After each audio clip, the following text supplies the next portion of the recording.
আমাদের ঈমানকে খাঁটি করতে হবে। কি খাঁটি করতে হবে? ঈমানকে। ঈমানের মধ্যে যদি ভেজাল থাকে, ঈমানের মধ্যে যদি ত্রুটি থাকে, তাহলে এই ঈমান নিয়ে জান্নাতে প্রবেশ করার সুযোগ নাই। আমরা সবাই যেহেতু জন্মসূত্রে মুসলমান, আমরা সবাই যেহেতু মা বাবার সূত্রে মুসলমান, সেজন্য আমাদের ঈমানের কি অবস্থা সেটা যাচাই করা, বাছাই করা, খোঁজ খবর নেওয়ার সুযোগ আমাদের হয় নাই। প্রিয় ভাইরা আমার, আমরা ছোটবেলায় মক্তবে বা মসজিদে শুনছি বা পড়ছি কালিমায়ে তৈয়বা, লা ইলাহা ইল্লাল্লাহু মুহাম্মাদুর রাসূলুল্লাহ। এটা বললে আমরা মনে মুসলমান হয়ে গেলাম, শেষ। এরপরে মরণ পর্যন্ত আর আমাদের ঈমান কি আছে না চলে গেছে, ঈমান কি থাকলো না ভেঙে গেল, এটার কোনো খোঁজ খবর আর আমাদের নাই। খুব ভালো করে একটা কথা শুনে রাখেন, আমাদের সমাজে বহু মুসলমান আছে যারা মসজিদে যায়, নামাজও পড়ে, অথচ তার কোনো কথার কারণে, তার কোনো ভুল বিশ্বাস মনের ভিতরে থাকার কারণে, তার কোনো ভুল কাজের কারণে সে ঈমান থেকে খারিজ হয়ে গেছে বা ইসলাম থেকে খারিজ হয়ে গেছে, তার ঈমান ভেঙে গেছে, অথচ সে জানেও না। আপনারা কি জানেন যে ঈমান ভাঙে নাকি ভাঙে না? ভাঙে। তাহলে যদি ভাঙে বলেন, তাহলে এই সামনে যারা আছেন দুইজন মানুষ অন্তত বলেন আমাকে, ঈমান কয় কারণে ভাঙে বলেন। সাথে সাথে জোগাড় দেওয়া সোজা, সবার সাথে তালে তালে তো বলে ফেলাইছেন ভাঙে। এবার বলেন কয় কারণে ভাঙে? আলহামদুলিল্লাহ, ঈমান কয় কারণে ভাঙে আপনারা কেউ জানেন না। ওই ছেলে বলে 7 কারণে। এই অজুর ঈমানের জায়গায় অজুরে নিয়ে আসছে। অজু করলে আপনাদের এলাকায় অজু কি চিরকাল থাকে নাকি ভাঙে? ভাঙলে আপনারা কি করেন? আবার অজু করেন, ঠিক না ভাই? ঠিক। গোসল যদি করেন একবার, চিরকাল গোসল থাকে নাকি আবার ভাঙে? গোসল ফরজ হয় না, তখন মানুষ আবার গোসল করে না। রোজা রাখলে, রোজা রেখে যদি কিছু খাইয়া ফেলে, রোজা ভাঙে না। নামাজ পড়ে দাঁড়ায়া যদি কথাবার্তা শুরু করে, হাঁটাবাটা শুরু করে, তাহলে নামাজ ভেঙে যায় না? নামাজ ভাঙার কারণ আপনারা জানেন, অজু ভাঙার কারণ আপনারা জানেন, রোজা ভঙ্গের কারণে আপনারা জানেন, যার কারণে ভেঙে গেলে আবার জোড়া দেন, তাই না? ঈমান ভাঙার কারণ আপনারা জানেন না। যদি না জানেন, তাহলে ঈমান আপনার কখন ভাঙলো কখন ভাঙলো না আপনি টের পাবেন? কথা বুঝেন নাই আমার?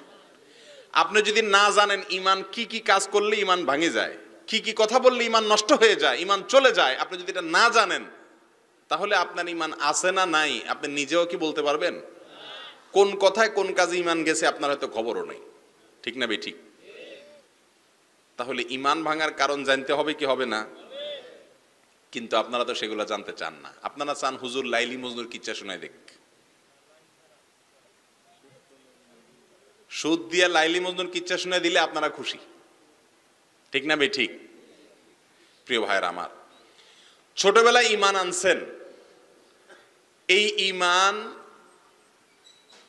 মরণ পর্যন্ত থাকবে নাকি আমাদের কথা কাজের কারণে ভাঙতে পারে?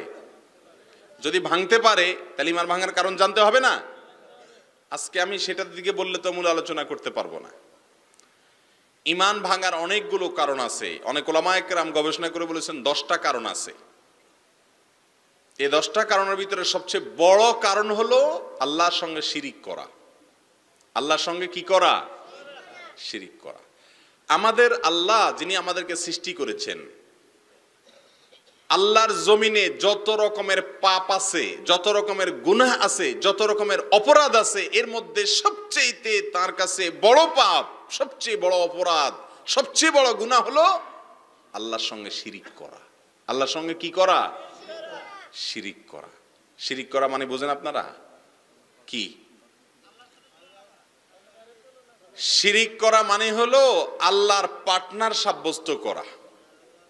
আমরা শেয়ারে ব্যবসা করি না? শেয়ারে দুইজন মিলে করলে বলে দুইজনে শেয়ারে ব্যবসা করে, তাই না? আল্লাহর সঙ্গে কোনো শেয়ার বানানো, আল্লাহর সঙ্গে কোনো পার্টনার সাব্যস্ত করা, আল্লাহর সমতুল্য কাউকে বানানো, আল্লাহর জায়গায় কাউকে স্থান দেওয়া, এটাকে বলে কি? শিরিক করা। এই শিরিক যদি কেউ করে, আল্লাহ তাআলা কোরআনে ঘোষণা দিয়েছেন,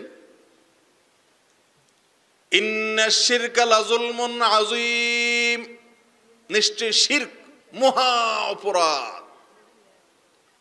শিরকের চাইতে বড় কোনো অপরাধ আর নাই। আল্লাহ বলেছেন, ইন্নাল্লাহা লা ইয়াগফিরু আন ইউশরাকা বিহি ওয়া ইয়াগফিরু মা দুনা যালিকা লিমান ইয়াশা। আল্লাহর সঙ্গে যদি কেউ শিরিক করে, এই অপরাধ আল্লাহ তাআলা কখনো মাফ করবেন না। শিরিক ছাড়া অন্য যে কোনো অপরাধ মানুষ করলে আল্লাহ তাআলা চাইলে মাফ করতেও পারেন। যদি দুনিয়া থেকে কেউ তওবা ছাড়া দুনিয়া থেকে চলে যায় আর সে শিরিক করত, তাহলে এই অবস্থা সে যত নামাজ কালাম পড়ুক, যত রোজা রাখুক, যত হজ করুক, যত ইবাদত বন্দেগী করুক, এগুলার কোনোটা কোনো কাজে আসবে না। সোজা জাহান্নামে যাবে আর চিরকাল জাহান্নামে থাকবে। প্রিয় ভাইরা আমার, একজন মুসলমানের কাছে সবচেয়ে বড় আতঙ্কের নাম হলো শিরিক। আজ করোনা ভাইরাসের ভয়ে সারা পৃথিবীর মানুষ যেরকম আতঙ্কিত,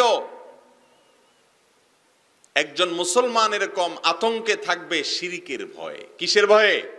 শিরিকের ভয়ে। আমাদের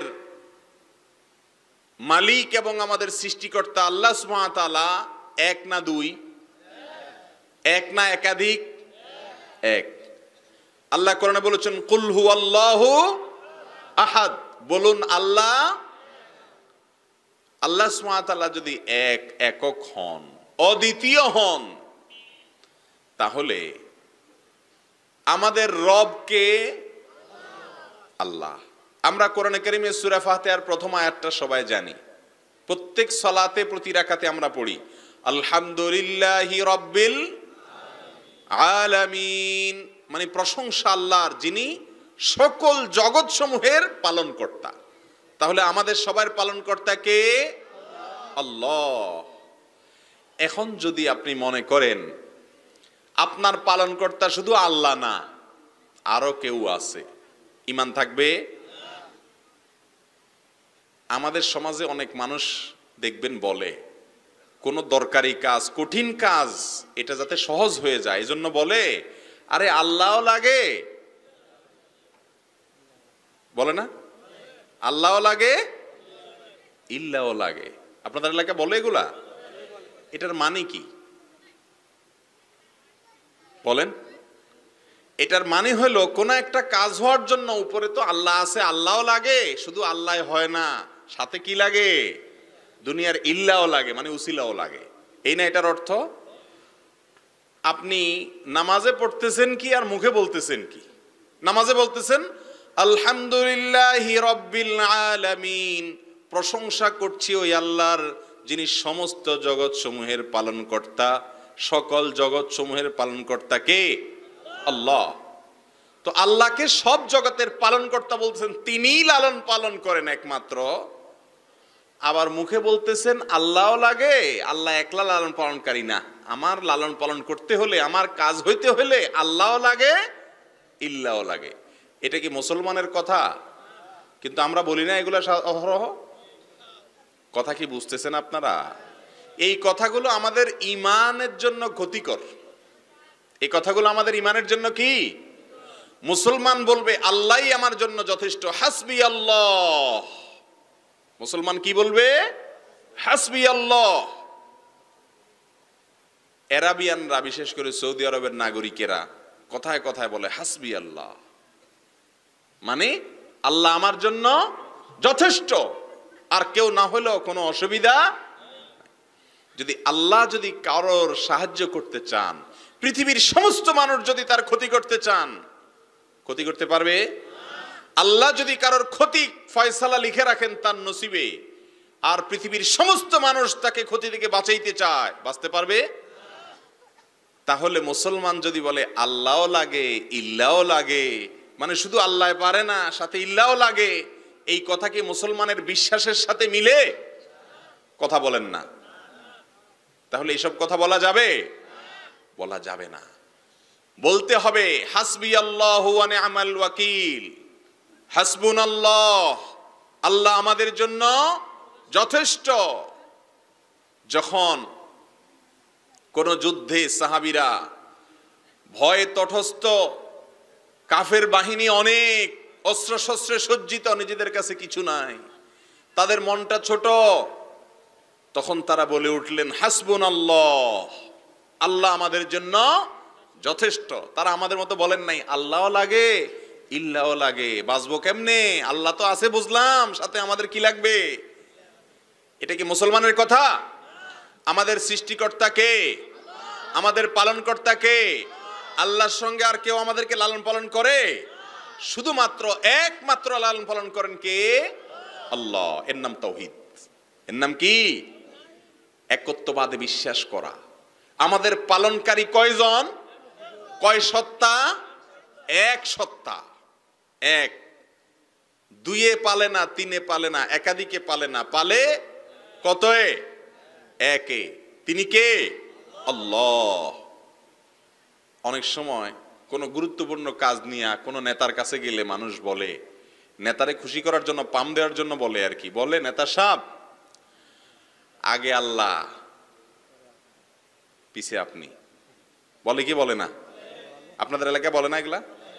আগে আল্লাহ পিছে আপনি, মানে আল্লাহ দিয়ে তো শুধু হবে না, আগে আল্লাহ আছে, আপনি কি আছেন, পিছে আছেন, দুজন মিলে আমার কাজটা হবে, এই না এটার অর্থ?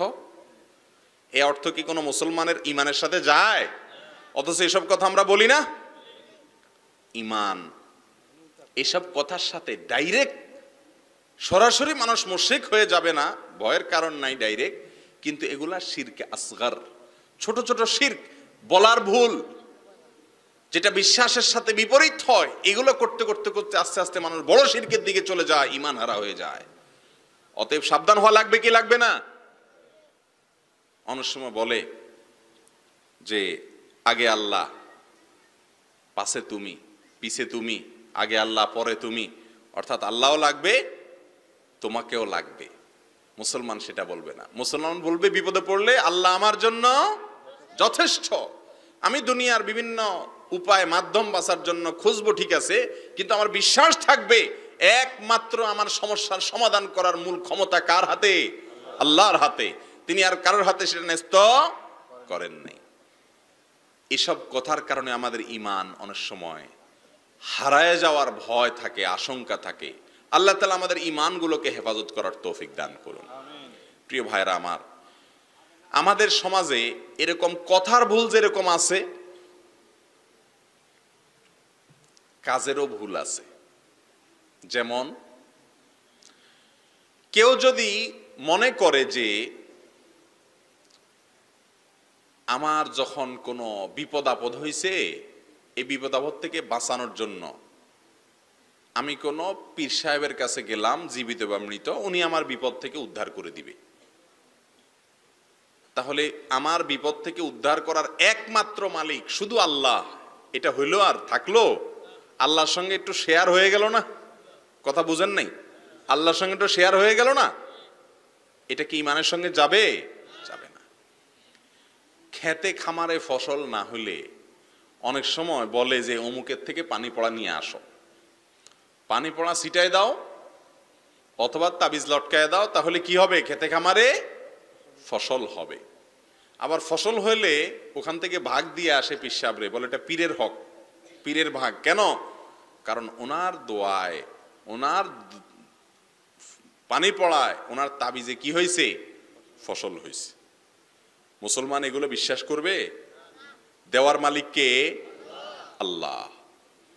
আমরা কোরআনে কারীমের একটা আয়াত প্রত্যেক নামাজে প্রতি রাকাতে পড়ি, ইয়্যাকা না'বুদু ওয়া ইয়্যাকা নাস্তাঈন। আল্লাহ, শুধু তোমারই ইবাদত করি। ইবাদত করি শুধু কার? ইয়্যাকা না'বুদু, যার অর্থ হলো আল্লাহ শুধু তোমারই ইবাদত করি, ইবাদত আর কারোর করি না। ওয়া ইয়্যাকা নাস্তাঈন, আর সাহায্য শুধু তোমারই চাই। সাহায্য কার কাছে চাই? শুধু আল্লাহর কাছে, আর কার কাছে সাহায্য চাই না। এটা হলো মুখে আমরা বলতেছি, কাজে কি করি? যদি ওই যে ইল্লার কাছে দৌড়াই, কাজে হলো ইল্লার কাছে দৌড়াই। আপনারা বলতে পারেন তাহলে কি আপনি বলতেছেন হাত পা ভাঙে বসে থাকবো? না, আপনি উপায় উপার্জনের জন্য দৌড়ান, কিন্তু আপনার বিশ্বাস থাকবে শুধুমাত্র করার ক্ষমতা একমাত্র কার হাতে? আল্লাহর হাতে, আর কারোর হাতে নাই। আমাদের দেশে অনেকের ব্যবসা বাণিজ্যের উন্নতি না হইলে অনেক মাজারে চলে যায়, আছে না নাই? মাজারে যায়া দান খয়রাত করে, মাজারে যায়া দোয়া করে, করলে ব্যবসার উন্নতি হবে, এরকম বিশ্বাস আছে না নাই? আবার বলে খাজারে তোর দরবার হতে কেউ ফিরে না খালি হাতে। তার মানে খাজা কিছু না কিছু দেয় মানুষকে। খাজার দেওয়ার ক্ষমতা আছে? খাজাকে আমাদের আল্লাহ, তাহলে আমাদের দেওয়ার মাতলিক একমাত্র কে? তাহলে যদি বলি খাজারে তোর দরবার হতে কেউ ফিরে না খালি হাতে, তার মানে খাজার দরবার থেকে কিছু কিছু পাওয়া যায়, তাহলে এটা আল্লাহর সঙ্গে শিরিক হলো না? আর শিরিক করলে ঈমান থাকে? অনেক ভাই বোনেরা আমাদের না বুঝে সন্তান হয় না, ওই খাজার দরবারে চলে যায়। সন্তান দেওয়ার মালিক কে? আল্লাহ কোরআনে স্পষ্ট বলেছেন, ইয়াহাবু লিমান ইয়াশাউ ইনাসা ওয়া ইয়াহাবু লিমান ইয়াশাউ যুকুরা। আল্লাহ যাকে ইচ্ছা তাকে মেয়ে সন্তান দেন, যাকে ইচ্ছা তাকে ছেলে সন্তান দেন। আবার কাউকে ছেলে মেয়ে দুইটাই দেন, আবার কাউকে কিছুই দেন না। এটার মালিক কে? আল্লাহ। এখন আপনার শুধু ছেলে হয়, মেয়ে হয় না, মেয়ে হয় ছেলে হয় না, অথবা কিছুই হয় না, আপনি চলে যাচ্ছেন কোথায়? মাজারে। ওই মাজারওয়ালার দেওয়ার ক্ষমতা আছে? যদি মাজারওয়ালার কাছে চান তাহলে এটা আল্লাহর সঙ্গে শিরিক করা হয়ে গেল। আল্লাহর কাছেও চান, মাজারওয়ালার কাছেও চান, শিরিক হলো না? এই শিরিক করলে ঈমান থাকবে? থাকবে না। এটা হলো বড় শিরিক। আরেকটা ছোট শিরিক আছে, আমরা অনেক সময় কসম করি। আল্লাহর কসমের পাশাপাশি আরো বিভিন্ন জিনিসের নামে কসম করি না আমরা? যেমন তোমার কসম, জামাই বউরে বলে তোমার কসম, ছেলে মাকে বলে মায়ের কসম, বাপের কসম, ছেলের মাথায় শুইয়া বলে এর মাথা শুইয়া কইলাম, মাটি শুইয়া কইলাম, গাড়ির ড্রাইভারে হুইল শুইয়া কয় হুইল শুইয়া কইলাম, আছে না নাই? দোকানদারে ক্যাশ শুইয়া কয় ক্যাশ শুইয়া কইলাম, আছে না নাই? আরো কত কিছু সই আল্লাহ জানে। কসম হবে কার নামে? আমাদের নবীজি বলেছেন, মান আরাদা আন ইয়াহলিফা ফালইয়াহলিফ বিল্লাহি আও লিয়াসমুত। কারোর যদি কসম করার দরকার হয় সে শুধু আল্লাহর নামে কসম করবে, আর নাহলে চুপ থাকবে। অন্য কারোর নামে শপথ করা জায়েজ, অন্য কারোর নামে শপথ করলে সেটা ছোট শিরক হবে। আল্লাহ আমাদেরকে বাঁচার তৌফিক দান করুন। প্রিয় ভাইরা আমার, অনুরূপভাবে আমাদের কাজের মাধ্যমে আমরা যে শিরিক করি তার ভিতরে একটা হলো, আমাদের অনেক ভাই বোনদেরকে দেখবেন অনেক মাজারে গিয়ে সিজদা করে, আছে না নাই? অনেক মাজারে সিজদা করার লোক আছে না এখনো? সিজদা এটা কি ইবাদত নাকি ইবাদত না? কথা বলেন, সিজদা করা এটা কি ইবাদত নাকি ইবাদত না? ইবাদত। ইবাদত শুধু কার জন্য হবে? আল্লাহর জন্য। আমাদের সৃষ্টি করছে কে? আল্লাহ। সাথে কি ওই পীর সাহেব মিলে সৃষ্টি করছে? তাহলে পীর সাহেবের সিজদা করা জায়েজ হবে? যিনি সৃষ্টি করছেন সিজদার একমাত্র মালিক তিনি। যিনি সৃষ্টি করছেন সিজদার একমাত্র মালিক তিনি। অতএব অন্য কাউকে সিজদা করা যাবে? যাবে না। প্রিয় ভাইরা আমার, এমনি ভাবে আলা লাহুল খালকু ওয়াল আমর, আল্লাহ বলেছেন নির্দেশের মালিক কে? আল্লাহ। আমাদেরকে যিনি সৃষ্টি করছেন গোলামি করার কথা কার? আল্লাহ। কিন্তু আমরা শুধু আল্লাহর গোলামি করি। বউয়ে যদি কিছু বলে তো হালাল আর হারাম দেখা দেখি নাই, আল্লাহ খুশি হলো না বেজার হলো দেখা দেখি নাই, কোরআনে অনুমতি আছে কি নাই দেখা দেখি নাই, বউর কথা শুনতে হবে। তাহলে আমি আল্লাহর নির্দেশ অনুযায়ী চললাম, গোলামি কি আল্লাহর করলাম না বউয়ের করলাম? আবার অনেক সময় এটাও এক প্রকারের শিরক, এটাও এক প্রকারের শিরক, আল্লাহর জায়গায় অন্য কাউকে বসানো। সকল নির্দেশ মানার কথা কার? আল্লাহর। এখন আমরা দেখা যায় দুনিয়ার জন্য যা ইচ্ছা তা করতেছি, আছে না নাই আমাদের মধ্যে এরকম লোক? যা খুশি তা করতেছি, শুধু দরকার পয়সা, শুধু দরকার কি? আর নেতাদের দরকার পদ। গরিবের দরকার পয়সা, নেতার দরকার পদ। এটার জন্য যত রকমের কুকর্ম আছে সব করতে রাজি আছি, তারপরও পয়সা চাই। ঠিক না ঠিক? তাহলে নির্দেশ মানার কথা, গোলামি করার কথা আল্লাহর, অথচ আমি গোলামি করতেছি আমার মনের প্রবৃত্তি। ঠিক না ঠিক? আল্লাহ তাআলা এটাকেও শিরক হিসাবে আখ্যায়িত করেছেন। কোরআনে কারিমে আল্লাহ বলেছেন, আফরাআইতা মান ইত্তাখাযা ইলাহাহু হাওয়া, কিছু মানুষ আছে তার মনের চাহিদাকে রব বানায় নিছে, মন যেদিক বলে সেদিক দৌড়ায়, আল্লাহর হুকুম আছে না নাই খেয়াল করার কোনো নামগন্ধ নাই। অতএব ঈমান ঠিক করতে হবে কি হবে না? এই সমস্ত কাজের মাধ্যমে ঈমান আস্তে আস্তে কোনোটার কারণে ঈমান চলে যায়, কোনোটার কারণে আমাদের ঈমান দুর্বল হয়ে যায়, কোনোটা ছোট শিরিক, কোনোটা বড় শিরিক, এরকম সব রকমের শিরিক থেকে বেঁচে থাকতে হবে। আল্লাহ আমাদের সবাইকে তৌফিক দান করুন। আমাদের সমস্ত কিছুর পালন করার একমাত্র ক্ষমতা কার? কোনো কিছুর দরকার হলে চাইবো কার কাছে? নাকি মাজারে যাই দোয়া করব? নাকি পীর সাহেবের কাছে যাব? নাকি পীর সাহেবের কাছে দাবি করব? দাবি কার কাছে করব? আল্লাহর কাছে। আল্লাহ বলেছেন, ওয়াকালা রাব্বুকুম উদউনি আস্তাজিব লাকুম, ও মানুষেরা তোমাদের রবে বলে দিয়েছেন, উদউনি আমার কাছে দোয়া করো, আমি দোয়া কবুল করব। আল্লাহ নিজে ওয়াদা করেছেন। তাহলে আল্লাহর কাছে দোয়া করবেন তো ইনশাআল্লাহ। কোনো কিছুর দরকার হলে কার কাছে চাইবেন? আল্লাহর কাছে। অন্য কারোর কাছে চাইবেন?